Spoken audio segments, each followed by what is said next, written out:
Hi, and welcome to the Power Hungry Podcast. I'm the host, Robert Bryce. On this podcast, we talk about energy, power, innovation, and politics. And my guest today is a longtime friend of mine, Ben Hurd, the founder of Bright New World, and he is coming to us from Adelaide, South Australia.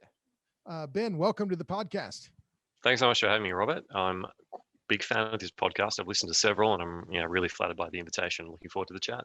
Sure. So, Ben, as you know, then if you've listened to the podcast, I have guests introduce themselves. Now, I've given your brief introduction here. You can, if you don't mind, then give us a quick 30, 45-second intro to who you are. Right, I'd love to. So my name's Ben Hurd, and I'm the founder and currently the chairperson of an environmental NGO in Australia called Bright New World, based and founded in Australia, but certainly with a global focus, taking a strong eco-modernist perspective on the challenges we face, and certainly a strong position on the need for nuclear technologies in that solution space. By day, I work for an engineering company. So I work in a systems engineering and technology company where we do a range of work across a range of areas. And by night, I work for Bright New World and work on achieving those positive changes that we need in the world. That's all been a long journey from once upon a time being quite opposed to nuclear technologies, and sort of discovering and getting under the skin of that issue has been a really positive thing for me in terms of what I now know we can achieve in the world around us. So yeah, it's a real pleasure to be here to talk more about those things today. Great. So you founded Bright New World 5 years ago, right? Yep, 2016. that's about right. Yeah. And you founded it. You've been pushing this for a while. Why Bright New World? What is it about your environmental group that makes it different from? I mean, there aren't a lot of pro-nuclear environmental groups. Why did you feel the Sure. need to found it, and why is it different? Yeah, good question. Well, I guess I in particular was finding in Australia that I had come some way on this issue as an individual. So in about 2011, in fact, it's coming up to 10 years on the day in a few weeks, I first spoke about my own position, my own point of view about changing my mind about the importance of nuclear technologies. And from there, I had several very productive years blogging with a really quite a well-read blog called Decarbonise South Australia, Decarbonise SA, building my own profile and making some inroads on the debate. We then had a process in South Australia, which was a nuclear fuel cycle Royal Commission, which looked at the potential to do a lot in the nuclear fuel cycle, including potentially becoming a multinational repository for used nuclear fuel, which I was very excited about and doing some academic work on. And to our dismay, we saw that process got really badly gamed by some organizations that got a seat at the table. And so around about that time, that sort of coincides with that 5-year mark, I really realized that this needs to be a lot bigger than me. This can't be a one-person effort. This needs a constituency. This needs a formal voice with structure and presence and credibility to become more of a participant in those processes. So that was really the big driver in founding that there was a gap and it needed to be filled. Why is it different? I think we've done one of the best jobs of articulating that while we don't shy away from just how grave the challenges we're facing are, we choose to embrace that there is a potentially fantastic future out there for us if we get these things right. So it's a question of focus and a question of message. Hence the name Bright New World. We're unashamed about looking hard at the challenges in these issues, but at the same time, we think hope, positivity, really good stories about the way good change is happening generally delivers and motivates more coordinated, better action towards a better world. As opposed to what I was brought up on in the environmental space, which was a really strongly negative focus on everything that's going wrong and everything we need to stop doing. Now, there's still a big role for that, but gee, we need to start doing the right things and doing them more and more and in a more coordinated way. And I'll attribute this to Alex Trenberth, the commentator that we both know, that we need to approach these things with a controlled sense of urgency. And I think we're a lot more likely to get that controlled sense of urgency from a very what is at its core a very positive viewpoint about where we can go and why we are doing this, as opposed to an emergency footing, which I think whenever people discuss emergency, the catastrophist mindset. yeah, that's right. I think that is destined to be pretty unhelpful ultimately. And I'll give you a fairly direct example. Around about this time last year, a really big swathe of Australia was badly on fire. And notwithstanding Australia as a continent, and it's difficult to compare year on year because fires vary and the climate zones vary. In the southeast of Australia, this was absolutely the biggest fires we've seen and we have on record. The area in New South Wales that was on fire was huge. We had up to 250,000 people being ordered to evacuate on a single day. That's an emergency, and it calls for certain behaviours and certain actions. And I can tell you, it's also incredibly fatiguing and incredibly tiring and incredibly difficult to maintain. And it's not really that idea that you have to be on emergency footing all the time. We right? can't do it, Can't, Robert. We can't do it. You can't be in a panic all the time. You wear out.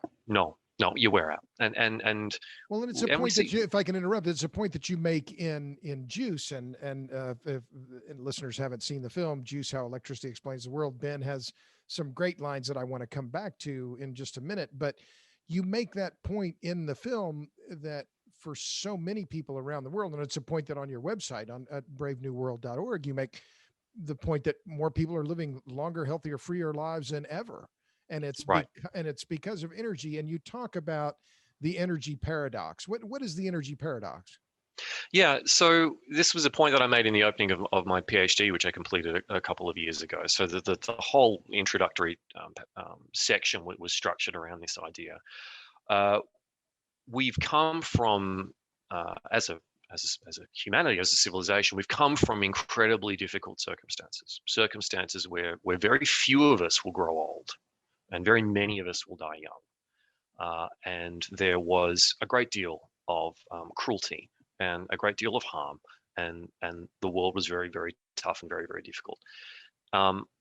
With our ability to access energy and put energy and more energy to our use, we have been able to break out of that cycle and come to a world where now we have more people are vaccinated than ever before, more people are literate than ever before, more people are living in democratic conditions than ever before. Lifespans have grown, education has grown, and the human condition generally, notwithstanding that there can be some legitimate debate about how happily First Nations people might have been living in certain circumstances, across these markers of progress, we are progressing so well.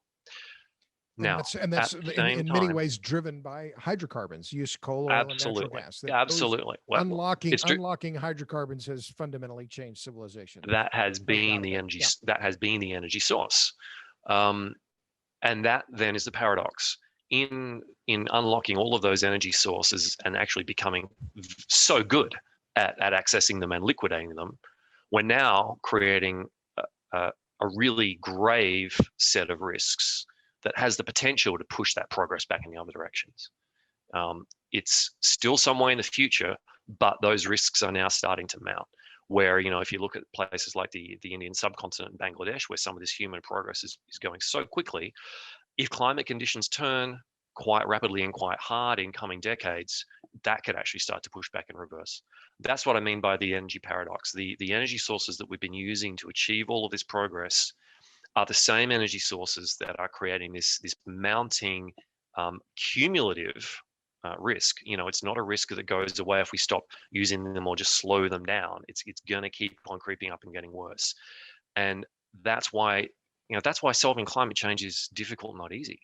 If it was easy to forego these energy sources, we'd be done by now. We'd be solved by now. We'd be well on our way. It's hard. It is hard. So we need to substitute those energy sources with something clean. Right. And I was just looking at these numbers again today, and love me a spreadsheet, right? But in 3 decades, global hydrocarbons as a share of overall primary energy use, it's it's only declined a few percentage points, 3 or 4 percentage points in 3 decades. Same in the US, it's been about 6 percentage points change.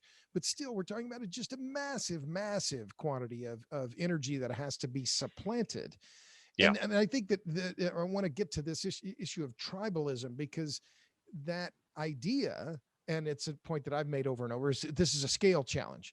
But the tribes have defined themselves pretty well clearly, which is a big tribe saying, including in academia, have said, oh, well, we can do this all with renewables. If only we Right. had the political will, and only if we had the money. Oh, and by the way, if only we had enough land to put all this stuff on. So my question, you've received your PhD, you've spent some time in academia.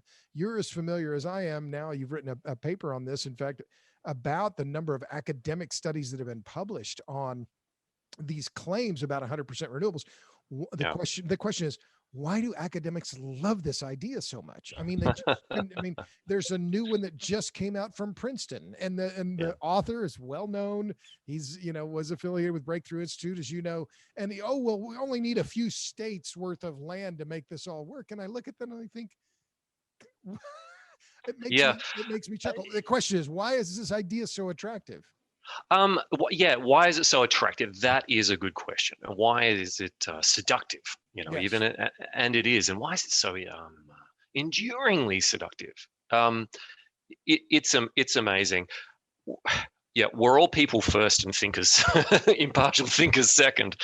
So academics and all of the rest of us, we all bring pretty heavy suitcases to the work that we do. And I'm constantly Say trying that again. You're to check. thinkers second. What was the other one? We're people first and impartial thinkers second. Oh, okay, okay.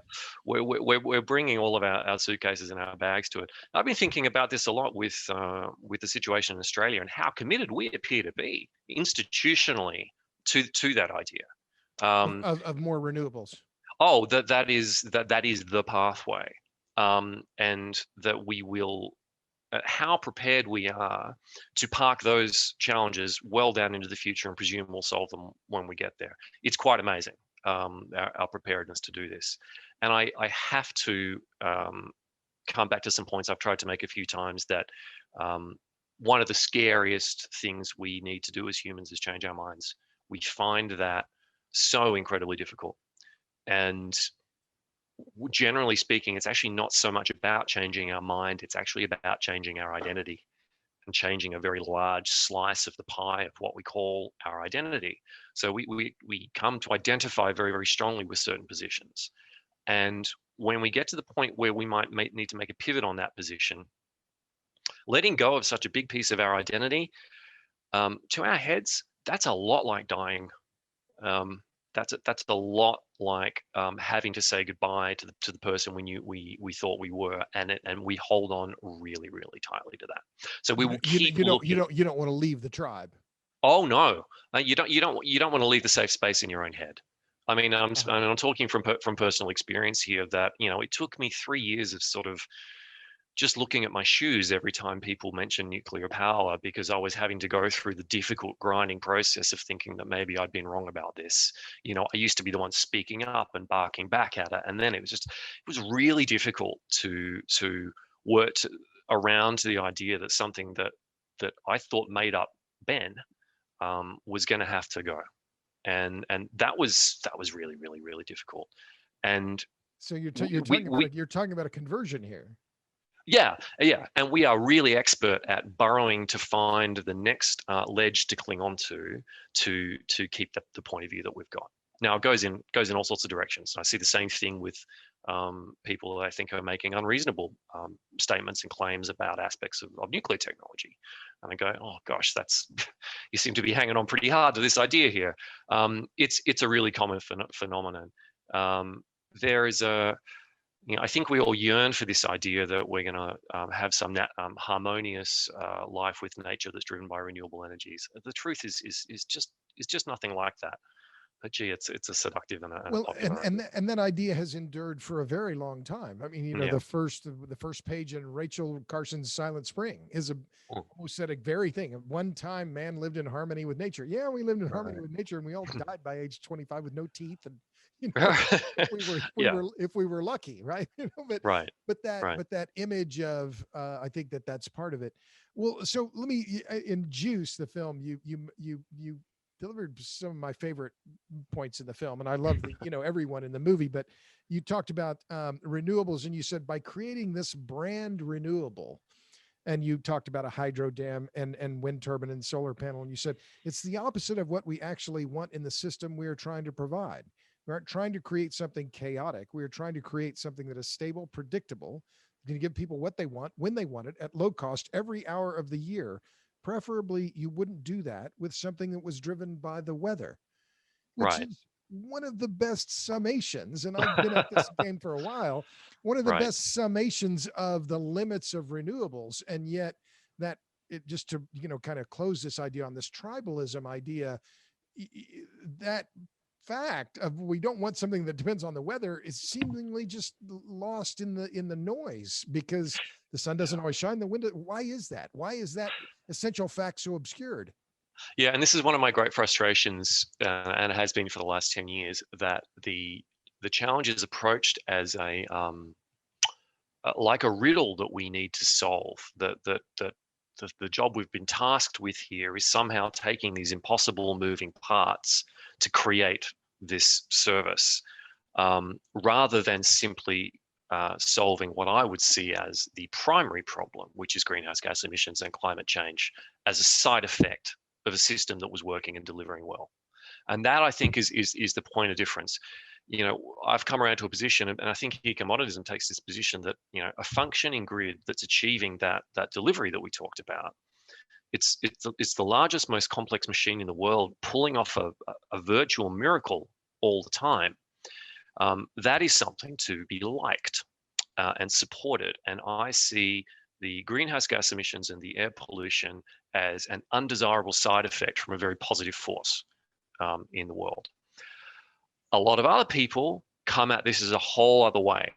And I'm seeing this more and more, and I'm starting to push this out as a few challenges, as are a few others, saying, do you actually care about climate change and air pollution, or is that just a vehicle for some other much stronger values that you're bringing into this picture about smash the system, tear down the machine, devolve the power, um, uh, comforting ideas about the way the world should be that become entwined with issues of social justice, issues of gender equity, And, issues of and, everything, and you end up with something called everythingism, right. where And anti-capitalism, because I and think there's anti-capitalism. That's a lot of the rhetoric that it sounds like to me. Oh, well, we're going to have communitarian solar systems, and we're going to right. do away with all these big companies. When the net result, as I see it, is so much of the subsidies are accruing to the benefit of very large corporations, which is They just never go. Yes, they never go away, and that's the great irony here. And so that's to try to close that out, I guess. That's where I see the challenge with that everythingism is it becomes that we cannot solve anything until and unless we can solve everything. That is this whole package of ideas that we're bringing from this point of view, and I find that greatly frustrating. I think that is also part of the seduction of the 100% renewables road, is that people feel that they are able to bundle a lot more of these issues of their values around that idea, that it sort of speaks to some of these ideas more elegantly. Um, and all I can really it's the starter brick for the reorganization of society. precisely. And given that I do think we are in some form of crisis here with the trajectory of our climate, I find that deeply frustrating, because I want to resolve a lot of those problems as well. I would never presume to hold matters of social justice hostage to decarbonizing an energy system. That's completely unfair to the social justice issue at hand. If someone had a brilliant way to resolve inequality in a nation of deep inequality, and I was sitting here saying, I'm not going to do that unless you decarbonize the energy system at the same time. I mean, what a cruel thing to do. Right. And that's what I'm seeing in that picture right now. And I think that's one reason that the 100% renewables is very persistent. People feel that they can use that as a vehicle. Well, so let's talk about specifically what's happening in Australia. You're our first guest on the podcast from Australia. Proud to say, maybe taking a little too long to make it happen. But what's the status then with the nuclear waste repository in South Australia? Where does that stand now? Okay, so let's make sure that we're clear on what we're talking about. Two processes happen in very much at the same time. One was quite a large process to consider having a large idea, a big idea, which was a multinational used fuel repository above ground for about 140,000 metric tons of heavy metal used nuclear fuel, with the progressive then interment of that. It's fair to say that that idea is deep in ice. It may come back in a future time. It's an interesting mixing of your metaphors there, but go ahead. It may come back in future. We buried the repository in ice. In ice. But that idea was struck down from particularly a victim of a very misapplied citizens jury process at the tail end of that long process. So I don't think we're going to see a reinvigoration of that idea for a while to come. We are still trying to establish our first fit for purpose repository for our domestic material. So we do have a domestic industry here in Australia based around research and medicine through our very, very good reactor at Lucas Heights in Sydney, as well as legacy waste arisings from earlier programs, and that needs a fit for purpose home. And we still don't have one. Now we're quite close to having one now, and I'm really proud of this actually. I was part of the independent panel for siting that facility. This has been a deeply vexed challenge for Australia for a long time. And this time myself and a lot of other people pressed the government department and challenged them, and they stepped up to the challenge, and we said, let's make this process voluntary. Anyone in Australia with the tenure on the land can volunteer a package of land for assessment. So rather than a top-down process of the government trying to find what it feels is the best site and then trying to sell it, we took a bottom-up process of bring us your land. It's confidential for the first few stages, so you can get an idea of what this might be about. Then we'll come to a long list, a short list. Then we'll start consulting in the towns themselves to try to get a feel for the social license, which was fundamentally everything, I can tell you. I mean, Australia is a country such that there are no end of good sites physically. And it would just be the difference of a little more engineering or a little less engineering. It's a good country for being able to do this from a physical standpoint. Social license was completely different. To try to cut a fairly long story short, that ended with a vote of, I think, 62% in favour in a community in South Australia to becoming the host community for the National Radioactive Waste Management Facility. The land is a plot of land of, I think, 60 hectares on an existing wheat farm, which the landowner volunteered, which the neighbours agreed to. The local government is in favour. This is actually a world-leading outcome in terms of processes for getting social support around this.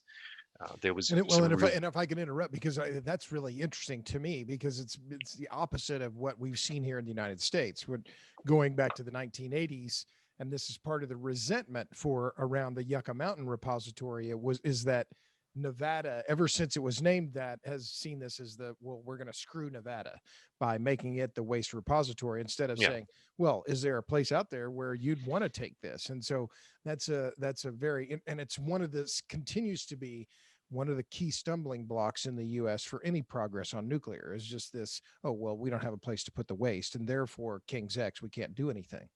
Right. And so, for anyone around the world looking at this, I'd encourage particularly the engineers and the scientists among us to give ourselves credit here and say it generally does come down to some more engineering or some less engineering can deliver the physical outcome that's required. But you can't get that. So can't get it. You're very unlikely to get that outcome as social support coming from the top down. This is not rocket science.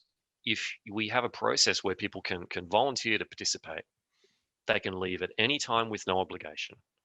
They can leave at any time right up to the end with no obligation.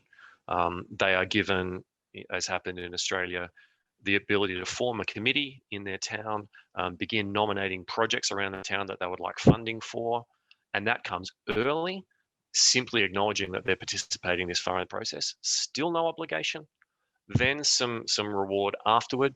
And that's delivered over a couple of years in which you can have proper long-term consultation and people can really ask their questions. And the other very elegant thing about that is that it will tend to draw a bit of a boundary of genuinely interested stakeholders. So the people within that boundary, they will pay very close attention. So, So the then, people. so then fast forward. So where are we then? And I mean, that's great background. And I think that that's Yeah. essential. So where does that stand now then? So that's now, it's now stalled in the upper house of the Australian Parliament because unfortunately, the government did not have a balance of power in our upper house, and some of the minor parties, one in particular, has decided to play games with that, and that is very sad. And so, if you look, you will find headlines of people from this town in South Australia flying to Canberra to tell the upper house, "Please stop messing around with this. We are ready to go." And what's the name of the town? Kimba.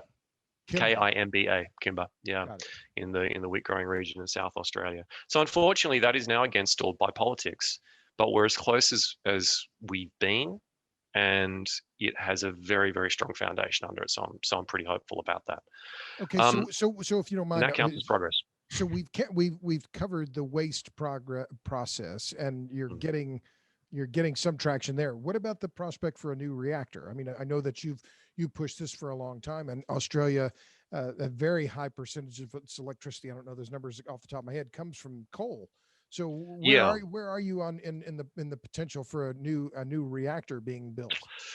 It still feels pretty distant presently. It might change quickly when it changes. I'm trying to think how to sum this up for you. It's at a really interesting juncture.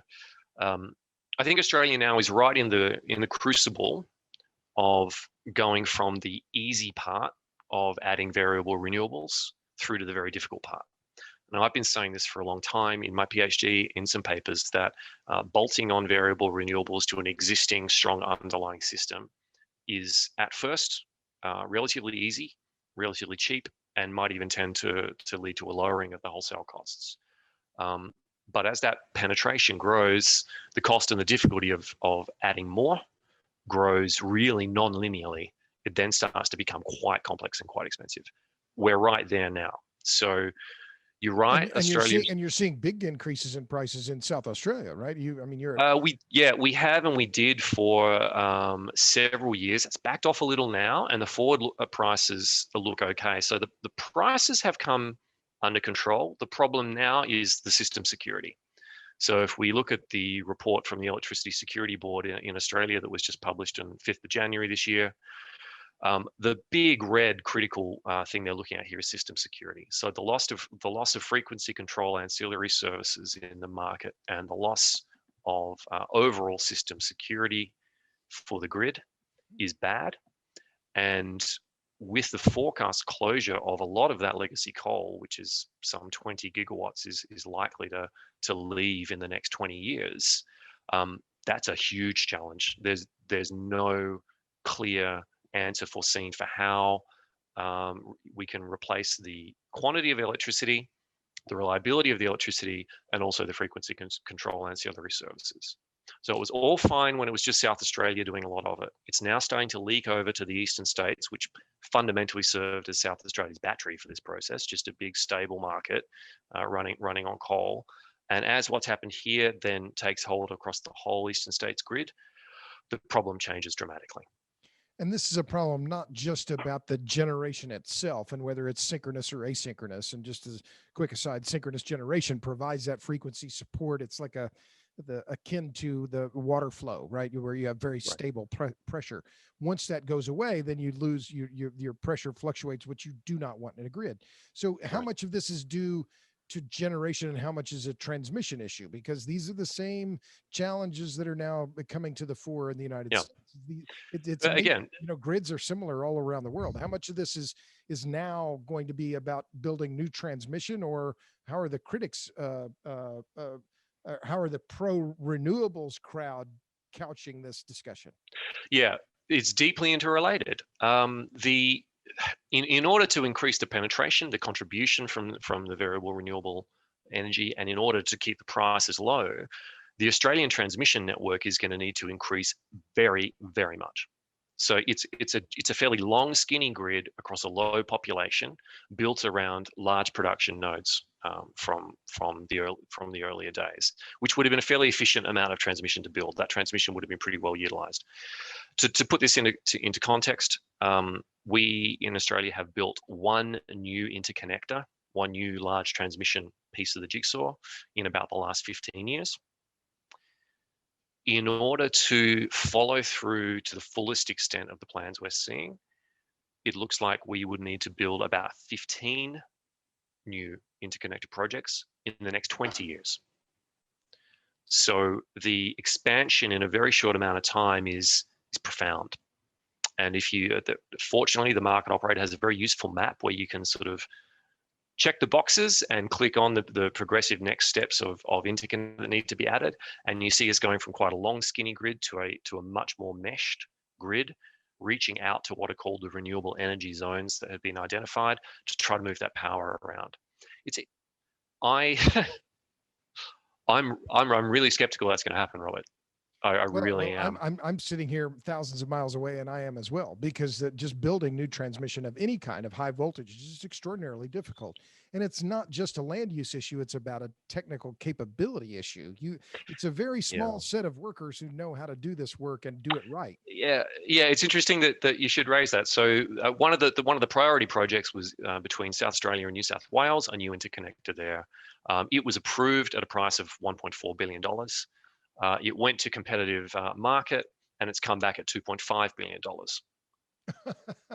So that tells you two things. A, it has to be approved again. It's got to go right back through that the regulator to say, is this actually going to benefit Australian consumers for this project? We've got to reassess that now, because it's come out at the very top end of the estimates that we had. And it also tells you something about the scarcity of ability in Australia to deliver projects of that size. They, in the course of their planning, design, implementation, and commissioning, they're easily a decade. So the idea that we might be running 5 to 10 simultaneously successfully at modeled prices, I find pretty difficult to believe. Well, and it beggars the claim that, and I hear it here in the US, oh, if only we had the political will. Well, okay, the political will is one thing, but having the work crews and the trucks and all the cable, everything, the steel, all those things that you need is a whole other issue. Well, on that same line, then, if you don't mind, I want to talk about land use, because I've been following the controversies around land use siting and wind. What do you know about the controversies around siting of large scale renewables in Australia? Has it been controversial? Not that much to date, but very interestingly, one particular wind farm recently, which was going to be in an area of Tasmania, found itself with a very high profile opponent, a guy called Bob Brown. And Bob Brown was the founder of the Australian Greens. And he made his name in the 1980s, also objecting to hydroelectricity in Tasmania, on the grounds that blocking these rivers in Tasmania was a loss of wilderness area that is not an acceptable trade-off. Now, funnily enough, that's exactly the point I was making in Juice. And it's exactly the point that I was trying to make to really talk about the beauty of these dense energy sources where we don't need to trade off those values. So it's beginning to come. We do benefit in Australia for some fairly wide open spaces. And those values you were talking about, I'm paraphrasing, or maybe you can recall exactly what you said, but it was these values about embracing the natural world and what the natural world gives us, and we're going to betray them by covering vast areas of the world with all of this infrastructure.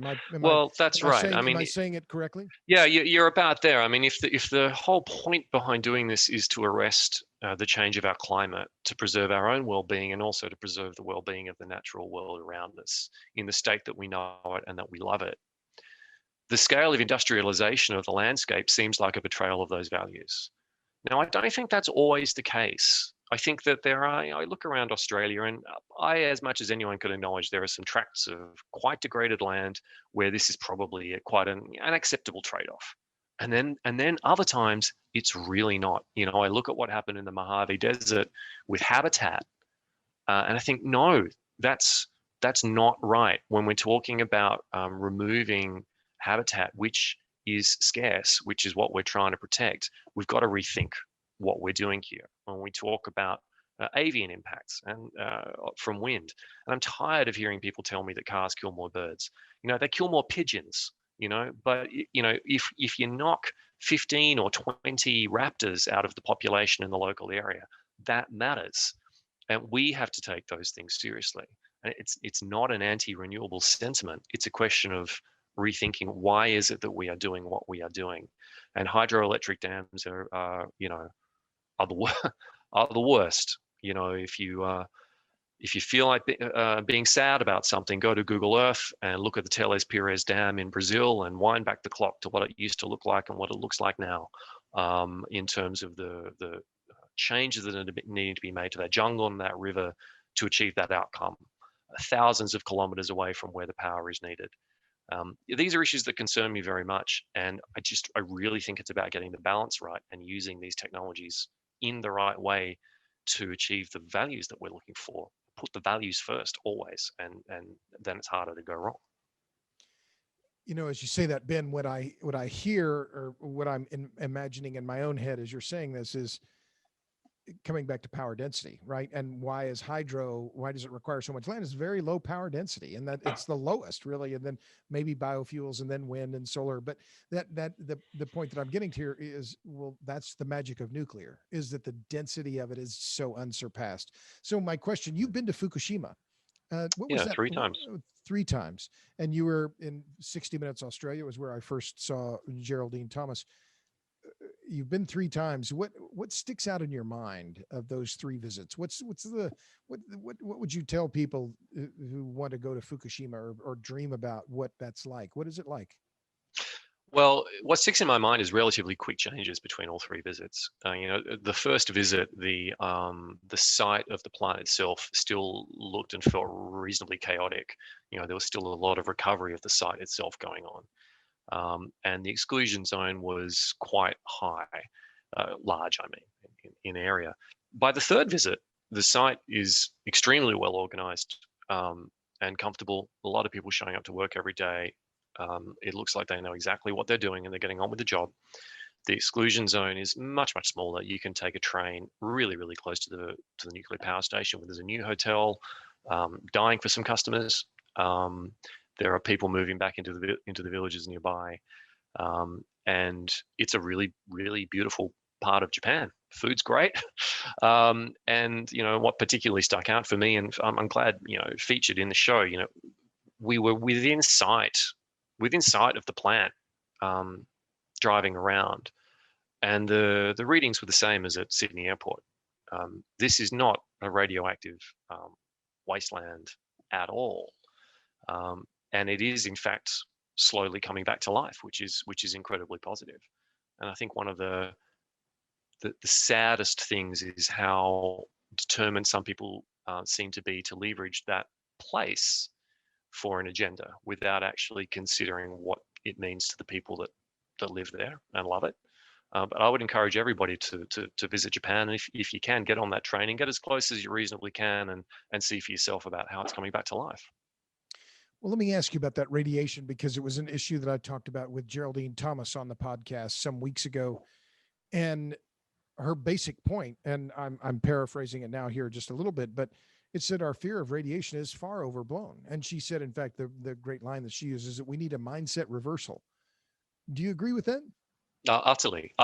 So I wrote this up after our last visit. So on the last visit, we walked all the way into the damaged reactor. Now, let's get one thing really clear. The radiation levels right in there in the damaged reactor are very, very high. So it's a risk to be managed. No question about that. 100 meters away, it's not, but in the reactor it is. So let's be clear about that. But we also had to manage a bunch of other risks. We had to put on a lot of PPE. It was pretty hot in Fukushima that day. We had to go up in an external elevator and then climb some external stairs. There's trip hazards, there's fall hazards, there's dehydration hazards. And what I wrote about coming out of this is that we were not given the opportunity to manage our own risk here from an informed point of view. We were not given the opportunity to say, okay, the radiation levels that you're going to experience here is this. What that means from the evidence in terms of your health is this. We as workers here at Fukushima, we really do need to manage our time in there because we've got to be here all year. And so, you know, this is a cost to us. So we really need to limit the visit to this. You might like to limit it to this. But if you're in too much of a hurry, you might trip over, you might fall, you might drop a piece of equipment, you might overheat. What do you want to do? What risk are you happy to have here? Now, if we had that conversation with the actual evidence about what those radiation readings were going to mean, I think we would have comfortably opted for a longer visit so that we could just take our time there a little more and be a little more careful on the way out. In the end, we were being hurried out. I was pushed into a little box to protect me from the radiation, apparently, hit my head very hard on the way in because I couldn't see. Fortunately wearing a hard hat, but hit my head really hard on a beam. And then I go and do the numbers and I think, okay, my whole day at the site, I got more radiation on my flight from Sydney. So we do need a complete rethink of how we relate to that risk. We treat it with a very exceptional mindset in terms of the hazard that it presents. And it colors our whole relationship with this technology in an incredibly unhelpful way. Well, so is it, am I making it too obvious a question here to ask, is this because of this fear that the nuclear opponents have been able to exploit it more than than is called for? Is that in all of the issues that the anti-nuclear crowd pushes, is that their most powerful card, and is that been their most effective way of gaining sentiment or anti-nuclear sentiment? Yeah, I think the really enduring sentiment, yes, I think that is the absolute number one, is that fear of radiation. Deeply misplaced fear of radiation. Yeah, absolutely. Now, more latterly, we can quite legitimately say, and I have seen this in Australia, a lot of those arguments have been fought and won now, and fought to a draw, and now we really are talking about cost mostly. So if the cost argument could be comprehensively delivered today, I think we'd see change occur. But that deeply rooted issue absolutely comes down to that fear of radiation. And I've got to say, it's aided and abetted by a lot of the institutions of the nuclear industry itself. I've seen it in the conferences, I've seen it in the radiation protection conferences, the nuclear industry conferences. It is the same mindset. It comes from a good place, but they treat the risk as exceptional as well. They are not trained to routinely compare the risks and hazards that they are dealing with the other risks and hazards of either the energy cycle from other energy sources or just everyday life. That is not the training, that is not the mindset. The mindset is as low as reasonably practicable in nuclear. Right. It leads to a mindset of this must be incredibly dangerous. Our industry is super special. We need to keep grinding this down lower and lower and lower. So, without any overall assessment of what that risk factor is, what the odds would be, as you would, make in bingo or anything else. What, what's my chance of winning? What's my chance of getting cancer? Yeah. It's treated in a wholly different manner. Yeah. We're not actually measuring our monsters here. We're measuring one monster and it looks enormous because it's the only one we're staring at. But measuring monsters, that's good. Yeah. But there's a whole lot of other enormous monsters all around us that don't get a look into that conversation. So it's a funny synergy there between anti-nuclear and the nuclear industry itself in that relationship with radiation. And and the way we design these geological repositories kind of backs that up. Once 300 years have gone past and we're talking about mainly plutonium. With an alpha emitter, so you'd need to ingest it. Do we really need to protect the world for 250,000 years from that? Do we really think people coming in future are going to be so inadequate and incompetent that they're not going to be able to work that out? it plays exactly into the same mindset. And we try to, to draw a loop back. Right. That's an interesting point, is that near-term fear of radiation combines with the long-term fear to make it almost this impossible risk to quantify, right? Oh, it's a danger now. It's going to be a danger for thousands of years. Therefore, King's X, we can't do anything. Let's build wind turbines. And what we do instead is wave through a system that's an approach that's failing to address the biggest, nastiest risks in the room. Yeah. So let's talk about then Oscar Archer, your colleague at Bright New World. Yeah. Wrote a recent piece about new reactor technologies. He reviewed molten salt cooled and helium cooled. Handicap it for me. I've had Rod Adams on the podcast. Had Carolyn Cochran from Oklo. Yeah. Give me your handicapping of the reactor technologies being developed. What a great question. Which ones do you think might achieve commercial operation soonest? Sure. Okay. Look, good question. I'll go straight to the specifics of that. Commercial operations soonest. Okay. My first bet there would probably be a light water reactor, small modular reactor, being General Electric Hitachi BWRX-300, or maybe the NuScale. The NuScale. Right. So if you simply look at where they are, the body of knowledge that's behind the technology. I think particularly if you look at what Hitachi can do to progress through licensing on the basis of just topical reports, because it is an evolved design from a licensed design, SBWR. There's a lot to like about that. So a lot of knowledge and certainty there. So I think that'll be first, but I don't think the next one's going to be all that far behind. So I would give a strong, I'd put some money down on molten salt reactor from terrestrial energy. I think that they are accumulating more and more stability in their foundation. That means that's going to happen. And Terrestrial, in case you don't know, is a Canadian company, Canadian domiciled company in Ontario, working on a molten salt reactor. How many megawatts is it electric? 195 electric. Yeah. Possibly 200. to be built in two for about 400 megawatts. Uh-huh. And disclosure, I've been involved with terrestrial for 5 or 6 years as an advisor. I see a lot to like about that technology. So I think that will probably be fairly hot on the heels. Then I think Oklo is going to do it. I think they're going to succeed. I mean, just how innovative Oklo has been with their Aurora, their ability to go right back to the drawing board and design for simplicity, and design for buildability, and design for passive safety. I think that is going to find its way to commercialization. It might be just a little later, but I think it's going to do it. And then the next interesting question is, a generation on from that, how does the cost shake down between these different offerings? How does the popularity shake down between these different offerings? And do we start to see that there's one or two more dominant technologies? I find this really, really interesting as an analyst, but what I like the most is that we can actually have this conversation in a credible way. There are lots of strong, credible pathways now with several good technologies, and actually more importantly than good technologies, good companies.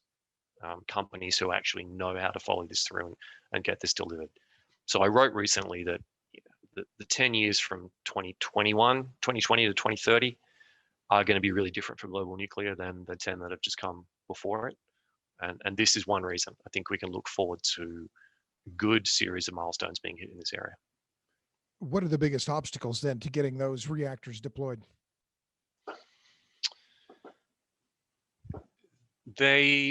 Developers who are coming at it as new entrants are, like any other startup, needing to walk the line of balancing what they can achieve with the funds they can raise and the certainty that they can offer.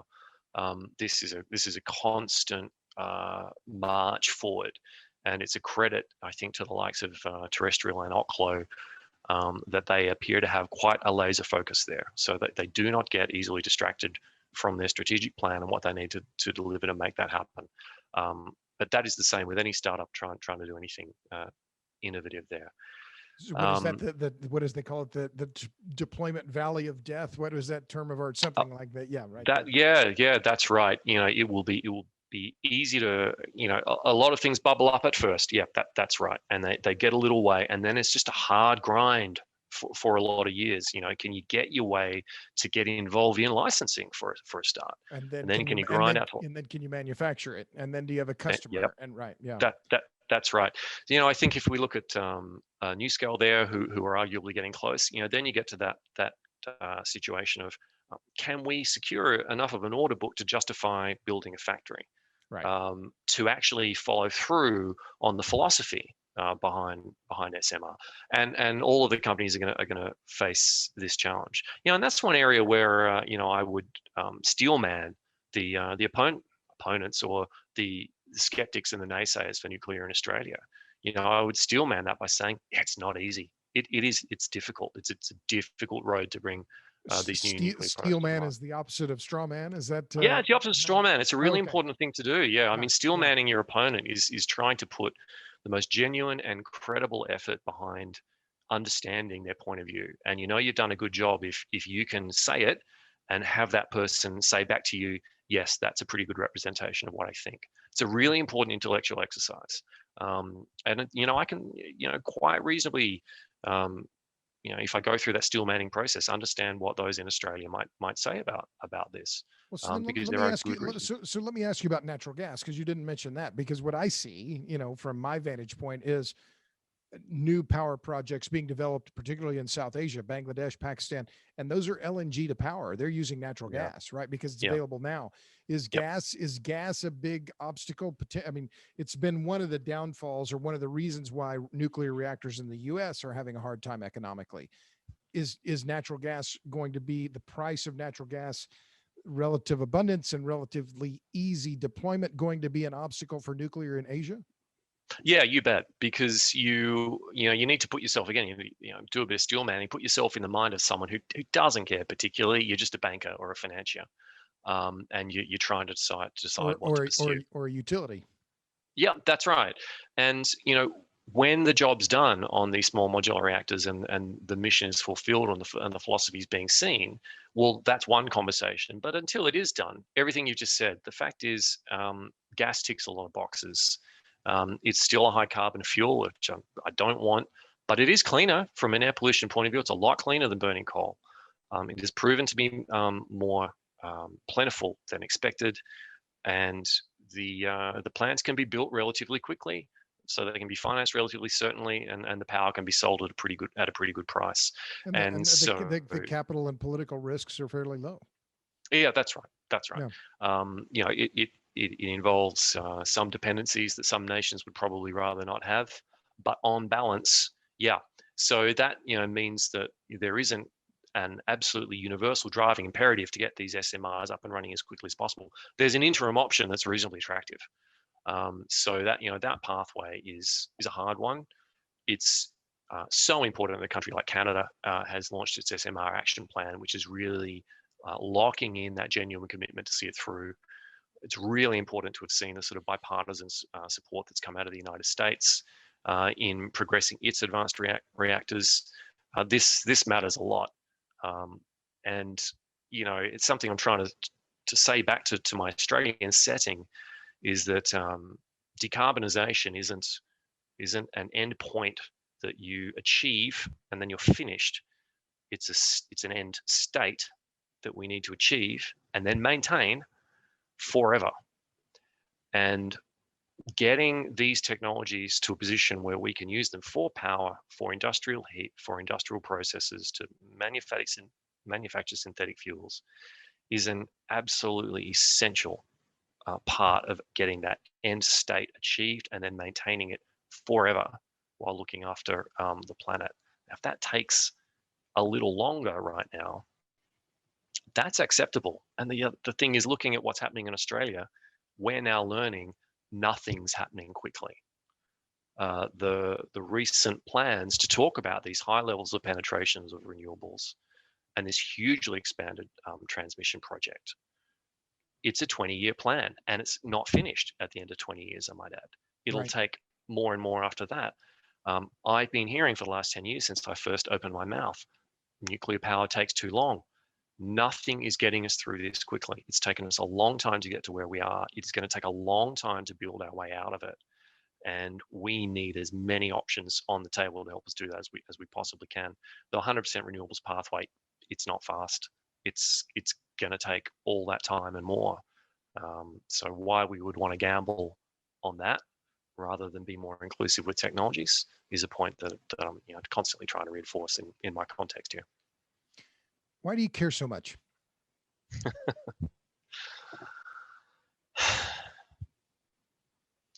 I hear as you're talking, and I have seen you, and I won't repeat all the details, but I've seen you at conferences where you can get upset and you can get impatient, but it's clear, and I only bring that up because I thought when I first saw it, I thought, wow, this guy's passionate about what he's doing. I mean, he really cares. Where does that come from? Where does the passion come from, and how do you sustain it? I'll try to give you the best answer on that I can. I'm lucky. I'm a lucky person. I grew up middle class in a nice part of Australia with a loving family. I've never really wanted for it, not rich, but I've never wanted for anything. My father did business internationally. My mother was a social worker working with really underprivileged young women in the community. We went to a Catholic church with a very strong social justice ethics. So, our dinner table was, National Geographics were coming in every month to the house. So our dinner table had a lot of conversations about the world and what's fair and what's not fair. And I think a very strong awareness that compassion was an important value. And it is perfectly clear to me that I've done well out of the world. The dice rolled really favorably for me. I'm a 42-year-old white guy with an education. If I can't take some risks and bring a little bit of passion on behalf of everybody else, who the hell can? Who the hell can? If not me, who? I'm so fortunate. I get to enjoy so much of what's great about the world. And I also just happen to love nature. I just always have. And so to see that there are people out there in the world who are struggling on that day-to-day basis to get to where I am, it's it affects me, and I want to see us do better on everyone's behalf. And if not me, who? I am lucky. I have everything to bring to this situation. So I do. I bring everything. Who are your heroes? I've met a few of them. I'm very proud of my mother and father for reasons I've just said. They're very different people, but they always approached everything that they did with very clear-minded ethics, and that stayed with me really, really carefully and really, really closely. I've been fortunate enough to meet people like Barry Brook, who was my mentor and friend for a long time, who was incredibly influential, and I just think did such a great job of taking risk as well in an intellectual space. He's at the University of Tasmania. Is that right? He is at the University of Tasmania these days. Mark Linus, similarly, the way he has written about these issues. British campaigner on GMOs and on nuclear and an eco-modernist. Yeah. And there's going to be a few other names on my bookshelf over there. I guess I admire and I aspire to be one of those people that can express those ideas in those clear-minded ways, such that other people feel moved and motivated by it. And so there's a little pantheon of people like that. But again, I just hasten to add that I've never been in danger for my beliefs. My real heroes are the people that fight for democracy in dangerous places, and some of them go unknown and unnamed. I just look. I admire courage, and in our world, intellectual courage seems to be hard enough to come by. So when people appear to have that, that's something I admire really greatly. What are you reading these days? Yeah. I'm relaxing with a little bit of fiction, which is a book called Cryptonomicon by a science fiction author called Neil Stephenson from about 20 years ago, and that's a terrific read. What's the title again? I'm sorry. Cryptonomicon. So it's all about code breaking, random information, and what can be derived from it, told as a sort of a historical fiction from the Second World War through to about year 2000. Really, really interesting stuff. Okay. Just recently, I really enjoyed a book called Fire Country by a man called Victor Stephenson.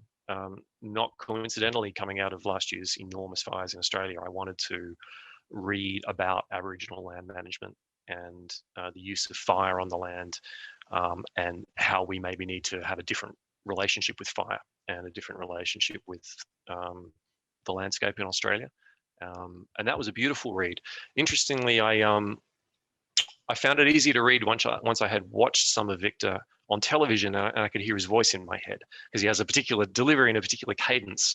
And at first I found it a little difficult to read, but once I had his voice in my head, it was actually quite soothing. He's got a very nice way of talking about it. Huh. Interesting. Yeah. So, I see this as very, very related. I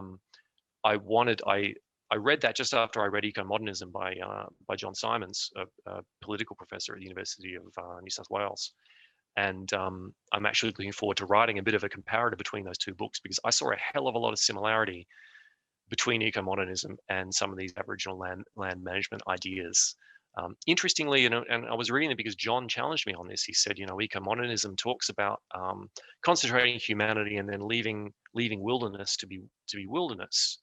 And he makes the point that, well, actually, wilderness is not necessarily a friendly concept to First Nations people. That's their homelands.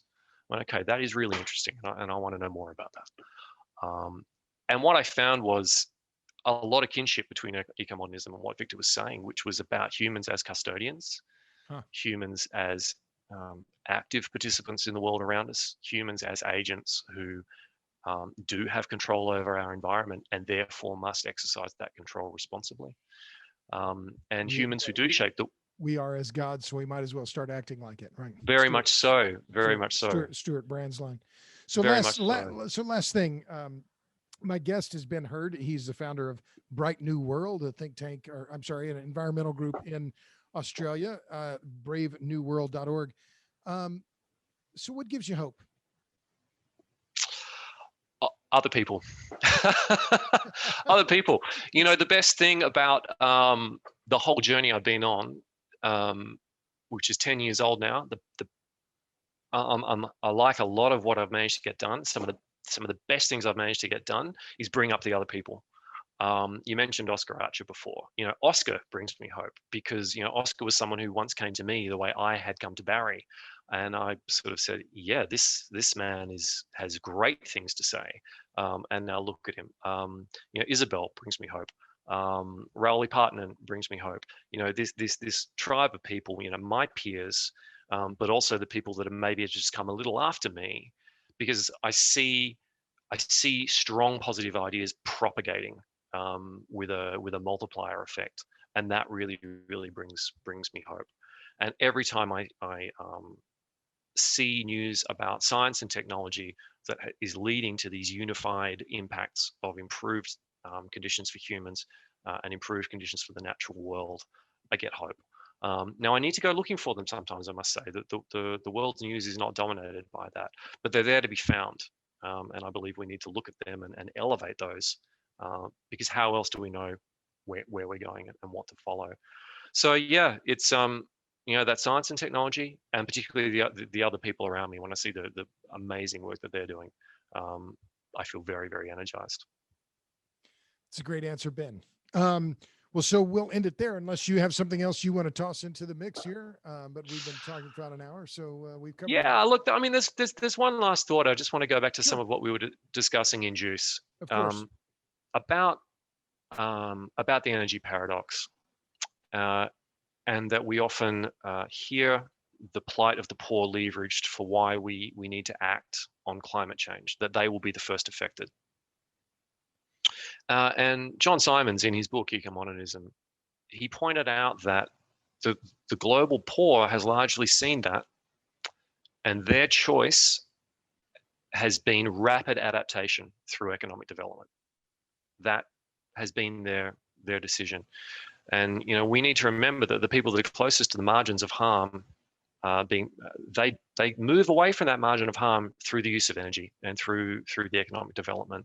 That is the quickest way for them to move themselves to a position of greater safety. They're not going to stay where they are if they can help it. They're not going to stay where they are and wait for us to lower greenhouse gas emissions. They're going to move to a position of greater safety. So we've got to make that energy journey clean for everybody, because everybody deserves it. And this is something that I think we're finally seeing some breakthrough in the way people are thinking about equity on this topic, and that's really, really encouraging. So yeah, just wanted to close out there. That's great. That's a really good point, Ben. Well, thanks, Ben Hurd, founder of Bright New World, brightnewworld.org. He's based in Adelaide, Australia. You can check out his work there. He's easily findable on the Google. So Ben, many thanks for joining us on the Power Hungry podcast. For all you listeners out there, tune in for the next episode of the Power Hungry podcast. And thanks for joining us, and we will talk to you in the next episode. Thanks for having me, Robert. Thanks, Ben.